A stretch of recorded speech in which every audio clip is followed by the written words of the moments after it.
क्या सिर्फ एक तांबे का सिक्का किसी की जिंदगी बदल सकता है? क्या किसी उपहार की असली कीमत उसकी वस्तु में नहीं बल्कि उसके पीछे छिपे विश्वास और प्रतिष्ठा में होती है? इस अनोखी सीख को जानने के लिए वीडियो अंत तक जरूर देखिए। अगर आपको ऐसी प्रेरणादायक और दिल को छू लेने वाली कहानियां पसंद हैं, तो द स्टोरी एको हिंदी को सब्सक्राइब करें, इस वीडियो को लाइक करें और अपने दोस्तों व परिवार के साथ शेयर करना न भूलें। आपका एक छोटा सा सहयोग हमें हर सप्ताह ऐसी शानदार कहानियां आप तक पहुंचाने की प्रेरणा देता है। तो आइए शुरू करते हैं प्रेरणादायक कहानी राजा का उपहार। राजा का उपहार। एक राजा था। वो समय समय पर अपने राज्य के विभिन्न गांवों का दौरा किया करता था। हर बार वो गांव के किसी साधारण परिवार का घर चुनता और वहीं रात बिताता। उन्हीं के साथ भोजन करता, उनसे बातें करता और उनकी परेशानियों को समझता। अगली सुबह प्रस्थान करने से पहले वह उस परिवार की आर्थिक स्थिति के अनुसार उन्हें कोई उपहार या कुछ स्वर्ण मुद्राएं भेंट करता था। इससे उसे अपनी प्रजा की वास्तविक स्थिति और उनकी समस्याओं का पता चलता था। उसी राज्य के एक गांव में सागर नाम का एक गरीब व्यक्ति अपने परिवार के साथ रहता था। वो दिन रात मेहनत करके किसी तरह अपने परिवार का गुजारा चलाता था। कम आमदनी और रोजमर्रा के संघर्ष से वह बहुत परेशान हो चुका था। एक दिन उसे पता चला कि राजा उनके गांव आने वाले हैं। तभी उसके मन में एक विचार आया। उसने साहूकार से कर्ज लिया और अपने घर को सुंदर बनाने में जुट गया। टूटी हुई दीवारों की मरम्मत करवाई, पूरे घर में रंग करवाया, दीवारों पर सुंदर चित्र बनवाए और आंगन को साफ करके लीप पोत दिया। अब वो बेसब्री से राजा के आने का इंतजार करने लगा। जिस दिन राजा आने वाले थे उस दिन उसने फूलों की मालाओं से घर सजाया, आंगन में सुंदर रंगोली बनाई, दीपों की लड़ियां लगाईं और राजा के अपने घर के सामने से गुजरने की प्रतीक्षा करने लगा।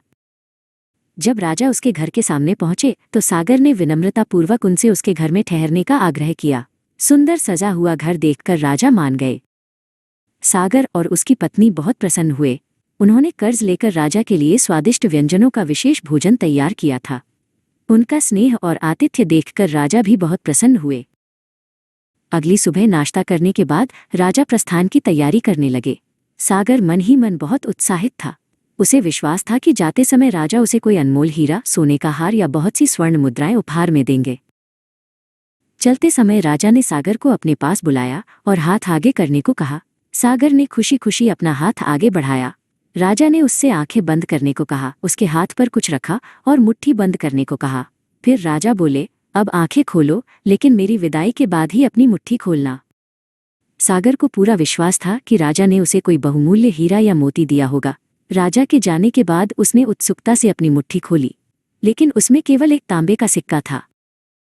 राजा को सागर का घर देखकर लगा था कि यह परिवार आर्थिक रूप से संपन्न होगा, इसलिए उन्होंने केवल प्रतीक स्वरूप एक तांबे का सिक्का ही उपहार में दिया था। सागर के पैरों तले जमीन खिसक गई। उसने सोचा था कि राजा के उपहार से वो साहूकार का कर्ज चुका देगा और बचे हुए पैसों से अपने परिवार का खर्च चलाएगा। लेकिन अब उसकी सारी उम्मीदें टूट चुकी थीं। साहूकार का कर्ज कैसे चुकाएगा, यही चिंता उसे सताने लगी। रात भर उसे नींद नहीं आई। अचानक उसके मन में एक उपाय सूझा। अगली सुबह उसने उस तांबे के सिक्के को एक लाल कपड़े में लपेटा और गांव के मुख्य चौक पर पहुंच गया। वहां उसने ऊंची आवाज में घोषणा की, राजा ने मुझे एक अत्यंत बहुमूल्य उपहार दिया है। 2 दिन बाद मैं इसका सार्वजनिक नीलाम करूंगा।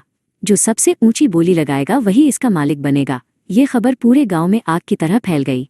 आखिरकार ये बात राजा के कानों तक भी पहुंच गई। राजा जानते थे कि उन्होंने तो केवल एक तांबे का सिक्का ही दिया था। 2 दिन बाद राजा भेष बदलकर गांव के मुख्य चौक पर पहुंचे। नीलामी शुरू हुई।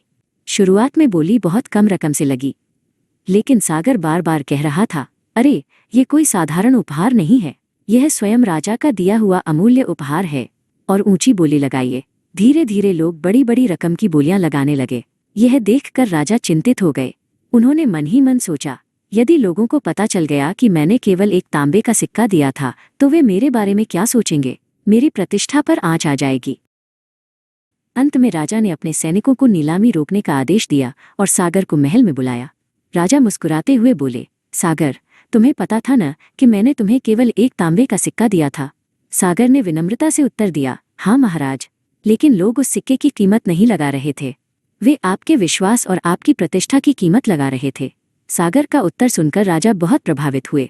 उन्होंने सागर को नीलामी में लगी सबसे ऊंची बोली से भी 2 गुनी राशि पुरस्कार स्वरूप दी और वो तांबे का सिक्का वापस ले लिया। सागर खुशी खुशी अपने घर लौट आया। उसने साहूकार का पूरा कर्ज चुका दिया और बचे हुए पैसों से अपने परिवार का जीवन सुखपूर्वक बिताने लगा। किसी वस्तु की असली कीमत उसके मूल्य में नहीं, बल्कि उसके पीछे छिपे विश्वास और प्रतिष्ठा में होती है।